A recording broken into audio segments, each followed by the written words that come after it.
আসসালামু আলাইকুম। Hello everyone, welcome back Tanvir and happy YouTube channel. আপনাদের সবাইকে স্বাগতম। ভাবিনি কখনো এইভাবে ভিডিও করব বা কোনোদিন পপির কোনো হিস্টরি আপনাদের সঙ্গে শেয়ার করব। আপনারা অনেকেই আমার কাছে অনেকবার প্রশ্ন করছেন যে পপিকে নিয়ে কিছু বলেন, পপির শ্বশুর শাশুড়িকে নিয়ে কিছু বলেন।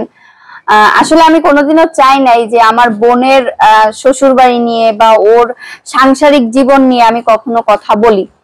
যদি চাইতাম আমি অনেক আগেই বলতে পারতাম, কারণ এই যে সময়টা যাচ্ছে, এই যে বছরটা, এই সময় আগে গত বছর পপি আমাদের কাছে চলে আসছিল।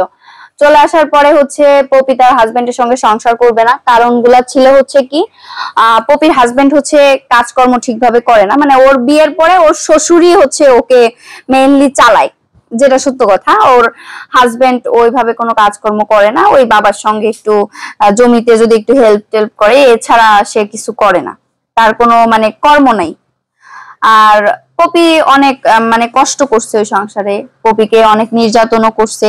যখন আমরা মুসলিম হইছি, মুসলিম হওয়ার পরে হচ্ছে মুসলিম হওয়ার আগে না, মানে মুসলিম হওয়ার পরে হচ্ছে মানে একটু মানে অতিরিক্ত মাত্রায় হয়েছে। হ্যাঁ, মানে একটা সময় ছিল যখন সবাই জানতো না যে আমরা মুসলিম হয়েছি, কিন্তু আমি অনেক আগেই মুসলিম হয়েছি। তখন আর কি ওরা সবাই জানতো না, তখন আর কি মানে করলে একটু ধীরে সুস্থে করতো। কিন্তু যখন আমরা মুসলিম হয়ে গেছি তখন হচ্ছে ওদের একটা অপশন হয়েছিল যে আমরা তো ওর সঙ্গে কথা বলতে পারতাম না, আর ওকেও আমাদের সঙ্গে কথা বলতে দিত না। মুসলিম হয়েছিল ওই জন্য বলতো যে তুমি যদি ওদের সাথে কথা বলো তাহলে আমাদের সংসার ছেড়ে একেবারে বাবা মার কাছে চলে যাবা। তো তখন একটা পর্যায়ে যখন পপি প্রেগনেন্ট, তখন তো পপি বাবু হবে। আমি চাইলে তার আগেই আমার বোনকে, আমি যদি চাইতাম যে আমার বোনকে ওর সঙ্গে আমি সংসার করতে দিব না, তাহলে ওই বাবু হওয়ার আগেই আমরা চাইলে আমরা নিয়ে আসতে পারতাম, এটা অসম্ভব কিছু ছিল না। কিন্তু আমরা কোনোদিনও চাই নাই যে আমার বোনের সংসার নষ্ট হোক বা আমার বোনের সংসার ভাঙুক। আমি অন ক্যামেরায় বলতেছি, এটা আমার বিন্দু পরিমাণের কোনো ভয় নেই। কারণ যে মানুষের ব্যাকগ্রাউন্ড অনেক বেশি খারাপ, তার ফ্যামিলির বলেন তার বলেন ব্যাকগ্রাউন্ড অনেক বেশি খারাপ, তার কাছ থেকে আমার বোন আনতে আহামরি যুদ্ধ করা লাগতো না, যেটা হচ্ছে সত্য কথা। হয়তো আমার বোন কিছুদিন পাগলামি সাগলামি করতো, আমার বোনটা আমি শিকল দিয়ে পারি, দড়ি দিয়ে পারি, আমি ঠিক যেভাবে বাইন্ধে রাখতাম, একদিন না একদিন তার মায়া ঠিকই কাইটে যেত।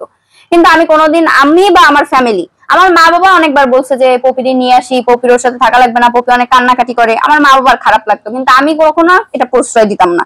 আমার বাবা মার সামনে তারাও বলছে, তাই না মা, যে আমিও অনেকবার বলছি যে এত যন্ত্রণা থেকে ওরে নিয়ে, এটা আমার হ্যাপি সবসময় বলছে যে মা একটা মেয়ে আজ নয় তার একটু কষ্ট হচ্ছে, পরে ভালো হয়ে যাবে, তুমিও তো কত কষ্ট করছো আমাকে নিয়ে, তা তুমি এইটুক বোঝো যখন, তখন এই কথাটা বলে না। কারণ আমি তো মা, ওরে যেভাবে টর্চার করতো, ও ভিডিও করে করে আমাকে কাছে পাঠাতো, ছবি আছে আমার কাছে, ছবিগুলো আছে কিভাবে ওরে মারছে, মারির দাগগুলো দেখি। শ্বশুর বাড়ির লোকজনরাও আমার বাবা মার কাছে ফোন দিয়ে বলতো যে তোমার মেয়েটা নিয়ে যাও, নাহলে কোন দিন শুনবা যে তোমার মেয়েটা নাই দুনিয়াতে, এরকম মানে এরকম সিচুয়েশন গেছে।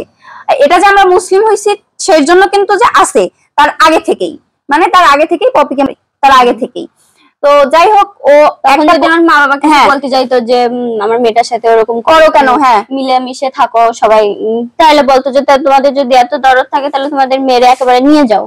মানে তাদের ইন্টেনশন ছিল এটাই যে মানে পপি হচ্ছে একটা ঠেলা গাড়ি, আর আমার ফ্যামিলিটা হচ্ছে নরম ফ্যামিলি, বুঝছেন। আমার বাবা মা হচ্ছে মনে করেন কেমন, যে আমার বাবার তো দেখলে আপনার, আমার বাবা একটু কথা বলতে গেলে অনেক ইমোশনাল হয়ে যায়। আর আমার বাবার কোনো বড় ছেলে নাই, ছেলে বলতেও আমি, মেয়ে বলতেও আমি আমার বাবা মার মাথার উপরে আমি। এছাড়া আমার বাবারে যে তার ভাইরা, যে তার নিজের যে ভাইরা আছে, তারাও কোনোদিন আমার বাবারে সাপোর্ট করে নাই। আর আমার বাবার যে ভাই, তারা তো কোনোদিনও আমার বাবার এক বিন্দু পরিমাণ সাপোর্ট করে নাই, আরো বরঞ্চ আমার বাবার ক্ষতি চাইছে। আমাদের বদনাম যে আমার বোনের শ্বশুরের কাছে করছে, সেই ক্ষেত্রে আমার বোনের ওইখানে আরো বেশি যন্ত্রণা হয়েছে।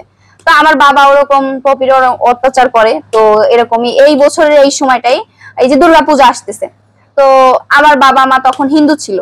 তো আমার বাবা বলছে, মা পপি বলতেছিল অনেক কান্নাকাটি করে যে আমি কতদিন তোমাদের কাছে আসি না, আমারে নিয়ে যাও, আমি তোমাদের কাছে বেড়াইতে যাবো। তো একটা পর্যায়ে আমার বাবা মা ওদের বাড়ি ফোন দেয়, ফোন দেওয়ার পরে সবাই রাজি হয়। রাজি হওয়ার পর আমার বাবা যে ওদের একসঙ্গে, তাই না, একসঙ্গে আসিস, হ্যাঁ একসঙ্গে নিয়ে আসে। সময় তো ওরে পাঠাবে, তারপরেও কত নাটক গানই আসবে, আমার বাবার সাথে আসতে দেবে না। আমার বলে কি এখন যেতে হবে না, লক্ষ্মী পুজোর পরে তারপর আমি তোমারে দিয়ে আসবানে। পরে আমি বলেছি তখন যে এতদিন যাই না, বাবা আসছে, এখন আমি যাব। ওই পপি আসার পরে হচ্ছে পপি আসার পরে পপি বলছে আমি আর তোমার সঙ্গে যাব না। না আমার তখন একেবারে ডাইরেক্টলি বলি না, তখন আমার বাবার বাড়ি এসেও আমার সাথে বলে, একটু টুকিটাকি গ্যাঞ্জাম হইলে বলে তোর মাথা ফাটাই দেবো ইট দিয়ে, তুই চল আমার সাথে, এবার যে আমার একটা কাগজে সই দিয়ে আমার ডিভোর্স করে একবারে চলে আসবে। আমি তখন বলেছি যা, তুই যা, আমি কাগজ পাঠাই, হ্যাঁ তুই যা, আমি আমার ছেলে নিয়ে আমি থাকবো, তোর সঙ্গে যাবো না। হ্যাঁ, পরবর্তীতে পপি থাইকা যায়, পরে ওর শ্বশুর অনেক লোকজন নিয়ে আসে, কিন্তু পপি কোনোভাবেই ওর সঙ্গে যায় না। তো ওদের একটা পর্যায়ে সারাসারিও হয়ে যায়। তো পপি যায় না, কিন্তু ওই ছেলের সঙ্গে পপির আবার কথা হয়, হিরণের সঙ্গে আর কি। কথা হওয়ার পরে পপিরে কি বলে, আমারে বলছিল যে আমি তোমার কাছে আর একটা সুযোগ চাই, মানুষ ভুল করলে তো একটা সুযোগ তারে দিতে তো পারো, তুমি লাস্ট বারের মতন আমার একটা সুযোগ দাও, আমাদের একটা বাবু হয়েছে, আমি নিজে ইনকাম করব, নিজের পায়ে দাঁড়াবো, আমার বাবা মার ভরসায় তোমারে নিব না, তুমি আরেকবার চলে আসো, আর একটা বার, আমার লাস্ট বার একটা সুযোগ দাও। তখন আমি ভাবছিলাম যে ঠিক আছে, বাবুও হয়ে গেছে, তাই তখন যখন বলতেছে আর একটা লাস্ট বারের মতন একটা সুযোগ দিয়ে দেখি ভালো হয় কিনা, কিন্তু সে তো ভালো হয়নি, তার থেকে আরো দ্বিগুণ মানে খারাপ হয়েছে। তো আগে যা যা জানতাম না, কোনোদিন কল্পনা করে নাই, সেগুলো এখন শুনতে হয়েছে, দেখতে হয়েছে, আর কি বলবো। তো যাই হোক, ওই তো গেল, পপি আমাদের না বলে লুকায়া চলে গেছিল ওই ছেলের সঙ্গে আবার। তো ওর বাচ্চাটা নিয়ে রাত্রেবেলা পালায় চলে গেছে। পরে আমি আমার মা বাবার বলছি যে ও যেহেতু ওর সঙ্গে চলে গেছে, ওরা তো না ভালোবেসে যায় নাই, তো তুমি ওর সঙ্গে আর কোনো যোগাযোগ রাখো না পপির সঙ্গে। ও যদি ওইখানে ভালো থাকে তো ওখানে ভালো থাকুক, আমাদের কথা যদি ও চিন্তা করতো তাহলে তো আমাদের কাছে বলে যাইতো, কিন্তু এখানে কিন্তু সম্পূর্ণ দোষটা কিন্তু আমাদেরই হয়েছে, ও তোর ভালো বুঝেই চলে গেছে। আমার মাও কিছুদিন ওর সঙ্গে কথা বলে নাই। পপি যাওয়ার পর আমার বাবা মার সঙ্গে খারাপ ব্যবহার করছিল ওদের বাড়িতে, তখন আমার আরো বেশি রাগ হয়েছিল যে ওর মতো বোনের পরিচয় আমি জীবনেও দিব না। পপু এখানে যাওয়ার পরে 4-5 মাস পরের থেকে আমারে কন্টিনিউ ফোন দিত, কিন্তু আমি ওর সঙ্গে কথা বলতাম না। যখন দেখতাম অনেকবার দিচ্ছে, তখন ধরতাম, ধরে হ্যাঁ কেমন আছি, ভালো আছি, সে অব্দি, বাবু কেমন আছে এটুকুই। কিন্তু আমার মার সাথে কম বেশি কথা হইতো। আমার বাবাও কথা বলে নাই পপির সঙ্গে, যেটা হচ্ছে সত্য কথা। মানে আমরা সবাই কম বেশি বললেও আমার বাবা ওর সঙ্গে তেমন কখনোই কথা বলে নাই, কারণ আমার বাবা অনেক বেশি কষ্ট পাইছিল। বাবা সেটা একটু তুমি কও, তুমি সবচেয়ে বেশি কষ্ট কেন পাইছিলা? না বলে চলে গেল, এত যুদ্ধ করলাম বলতো আমাদের, তারপরও আমি মেলাবার সুযোগ দিচ্ছি। এখন আপনারাই বলেন আমি এই নিয়ে তাদের কাছে কিভাবে দিই, আপনারা আমাদের কমেন্টে জানাবেন আপনাদের দাবি। মানে একবার চলে তো গেছে, এখন আবার পপি কিন্তু পলাই চলে আসছিল আমাদের বাসাতে, ওর হাজবেন্ডের সঙ্গে কিন্তু আসে না। আমি এটা হ্যাঁ 1 মাস থাকার পরে আবার এই ছেলেটারে নিয়ে ও পলাই গেছে, এই ছোট বাচ্চাটাকে নিয়ে, এই যে ছোট এই বাচ্চাটাকে নিয়ে ও হচ্ছে, হ্যাঁ এদিকে আমার মেয়ে কান্দি পাগল হয়ে যাচ্ছে, ওদিক তো মারা যাবে এরকম। কিন্তু তারা যদি ভালোবাসতো, ভালোবাসা কি এইরকম হয়? আমরাও তো ভালোবাসা করছিলাম, কিন্তু এটা করবো না যে একজন আরে নিয়ে একজন যে দুধের বাচ্চারে কান্দাবো, দুধের বাচ্চারে কষ্ট দিব, আশ্রয় দিতে হবে যে তোমারটা তুমি দেখো, তুমি ভালো থাকো। ভালোবাসা বলে এটা তো ভালোবাসা না, এটা তো নিয়ে আমার গুল্লু যায় তো নেশা করতো, বাবাটা তো হয়তো 2 মাস পর 6 মাস পর বেঁচে দিয়ে কিছু হতো। কিন্তু এরা বলে কিনা আমরা মুসলমান, পরেরটা আমরা মুসলমান বানাবো না, এটাও ভুল। এখন তার শ্বশুর শাশুড়ি বলে, কিন্তু আসলে এই আঘাতে আঘাতে ওর মাথা মোটা ওরে এমন মারপিট করতো, তারপর আমি কথা বলতাম না। দেখ পরের ঘরে দিছি, বাবা হওয়া তো অনেক পাপ করলেও তো বাবা, অন্যায় করলেও বাবার দোষটা বেশি হয়। তারপর আমি দোষ শিখে সবাই মানিনি, 10-15 বড় দিছি, দেওয়ার পরে এখন আবার এরা চায়। এইখানে আপনারা বলেন আমি কিভাবে এই মেয়েটাকে এইখানে আমি আবার দেবো বা রাখি আসবো, কার ভরসায়? ভবিষ্যতে এর তো এই যে আমরা যে আক্রোশ গুলো এরা করতেছে, আক্রোশে তো আরো রাগ বাড়তেছে, আমাদের তো সুখ কোনো এদের ভিতরে নাই। আমি কিভাবে আমাদের জীবনের যে একটা নিশ্চয়তা, গ্রামের লোকজন বলে যা বলার সুযোগ দেন, সুযোগ দিতে 6 বছর এরাও মাথায় উঠে গেছে। কিন্তু এই সুযোগে আপনারা এখন কি বলেন? আমি তো সুযোগ দিছি অনেকবার, কিন্তু এখন তো তারা আমাদেরকে এইভাবে কালকে না আনতে গেছি, ইসলাম চাইছে বাবা, ইসলাম আনছি, ইসলাম চালু, যদি ভালো থাকতো না। আমরা এখনো কোনো ঝামেলা করতে চাই নাই। হ্যাঁ আমরা সুন্দর মতন বলেছি যে তুমি কাজ করো, নিজে চেঞ্জ করো, মানে যে ওর যে খারাপ গুণগুলা ও ওইগুলা চেঞ্জ করুক, ও যে বদ অভ্যাস গুলা ও ওইগুলা পরিবর্তন করুক, আমাদের বোন ওর সঙ্গে সংসার করবে, আমাদের এতে কোনো সমস্যা নাই। ধরেন আমরা আল্লাহর পথে মানে ওদের মেইন টার্গেট হচ্ছে কি যে আমরা কেন মুসলিম হইছি, হ্যাঁ এটাই যে কথা আমি তো মুসলিম হয়েছি, সবকিছু ছাড়িয়ে নিয়ে গেছে ওই হিরণ বা ওর বাপের জন্য আমার সবকিছু খেয়েছি, তারপরে আমি তাদেরকে খুব মাথায় পেরে রাখতাম। আমার বাড়ি এলা, আমার ওয়াইফ, আমার বড় ছেলে মেয়ে, আমার ছেলে না আগেও সে আমার এরা আমাকে বুঝাতো যে ও বাবা খেলা দাও, এর কোনো ই নাই, মানে এ তো বাবা করে কোনো সিকিউরিটি নাই, এই যে কোনো সময় একটা। তারপরে আমি বলতাম না আমার একটাই বাজে না, সবাই উয়ে উয়ে ভালোবাসে, এটাও গুণ, ওটাও বাইরে নয়, সে কাজ করে না, আমরা দেখো তারে ভালো করার সুযোগ দিলাম, সুযোগ দিয়ে তো এই তারিখ যে একটা কাজ তুমি তো বাসায় থাকতে না, তাই তুমি কিছু জানতে না যে কি করতে হবে না। ওইখানে যে আমরা গেছি অনেক কিছু লোকজন নিয়ে বহুত কিছু, কিন্তু এখন আপনারা বলেন যে এখানে আমি মেয়েটা কার বিশ্বাস দেবো বা আমি বাবা হইয়া, আপনারাও যদি বাবা হতেন তাহলে আপনারা কি করতেন? আমার কাছে এইটি আমি বড় আপনাদের কাছে চাও, আমি এখন কি করতে পারি বা আপনারা আমার কমেন্টে এটা জানাবেন যে আমার কপিটা এখন কি হবে উপায়, এগুলি আপনাদের কাছে আমি আল্লাহর পথে আসছি। আমি টাকা পয়সা বাড়িঘর সব দিয়েছি, আমার কিছু নাই, আমি এতিম, আমি মাসে 10-15,000 টাকা ভাড়া দিই, আমার খুব কঠিন কষ্ট হচ্ছে। আমি আল্লাহ যেন আমাকে এটা দান করে, আমি যেন ভালো থাকি, আল্লাহ যেন আমাকে ভালো রাখে। আল্লাহ হাফেজ। সবাই দোয়া করেন আমার জন্য, আমার হেল্পের জন্য, আকাশের জন্য, কারণ কালকে অনেক পয়সা করেছি, অনেক কিছু, কারণ সে যদি তারা ভালো থাকো তারা আমাদের ঘরে নেতো আমরা যাওয়ার সঙ্গে সঙ্গে লেখাপড়া জানি না, কিন্তু আমার মাথায় যেটা আসে আমি সেটা বলি, তারা যদি আমাদের সাথে মিল থাকতো, আমাদের ঘরে আগে নিয়ে আপ্যায়ন করতো, আসো আপ্যায়ন তো করে থাকে, সাথে কথাই বলে না, লোকজন মিটিং করে আমাদের সাথে অনেক কিছু করতে চাইছে। ছোট বাবুটারে আমাদের সঙ্গে এই নাটকগুলি যখন আমি দেখছি যে এখানে আমি নিয়ে যাচ্ছি বা ওনারা রাইতে ছেড়ে দেবে না, তখন আমি একটা মুভমেন্ট নিয়ে আমি লোকজন নিয়ে, আমার কিছু লোক ছিল, তাই আর কি আমি তো ভালো কাজ করছি, আমার তো যার কেউ না থাকে তার তো আল্লাহ থাকে, এটাই আমার কাছে। ওই আল্লাহ ছিল বিদায় আমরা বাবুটারও নিয়ে আসতে পারিছি আর পপিরও নিয়ে আসতে পারছি। সবচেয়ে বড় কথা হলো সবসময় সত্যেরই জয় হয়, হ্যাঁ, মিথ্যা কখনোই ঢাকা থাকে না।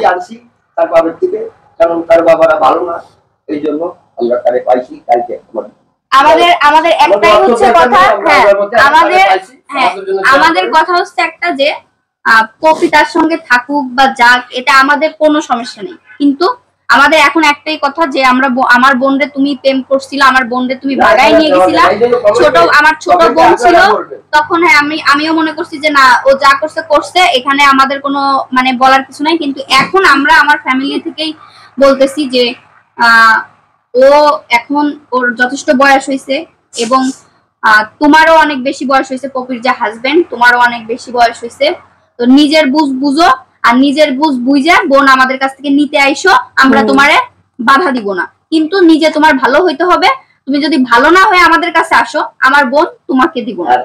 আর আমার বোন যদি এবার নেক্সট টাইম চলে যায় এই যে অন ক্যামেরায়, তাহলে সত্যি কথা আমার বাবা মা যদি ওর সঙ্গে যোগাযোগ রাখে, আমি আমার বাবা মার সঙ্গে যোগাযোগ রাখবো না, হ্যাঁ মানে আমি আর এগুলো কোনোভাবে অ্যাকসেপ্টই করবো না, কারণ কালকে আমরা যে পরিমাণ কষ্ট করছি, এই আজ শুধু কালকে না, এই কয়টা বছর মানে ওর বিয়ের পরে আমরা যে পরিমাণ হ্যারাসমেন্টের শিকার হচ্ছি, মানে এটা কাউরে বলার মতো না, এটা কাউরে বলার মতো না, বা এটা আপনাদের আমি বুঝাইতে পারবো না। ও যে এই যে ছোট কোনোদিন চাই না আমাদের সংসারের ব্যাপারে কোনো কিছু আমরা বলি, আমাদের সংসারে যা কিছু হয়েছে, মানে যার মাথায় একটু বুদ্ধি আছে, আমাদের ভিডিও গুলো যারা দেখে তারা বোঝে যে এরা কত সংগ্রাম করে এই তোমাতে এখনো বাঁচে আছে।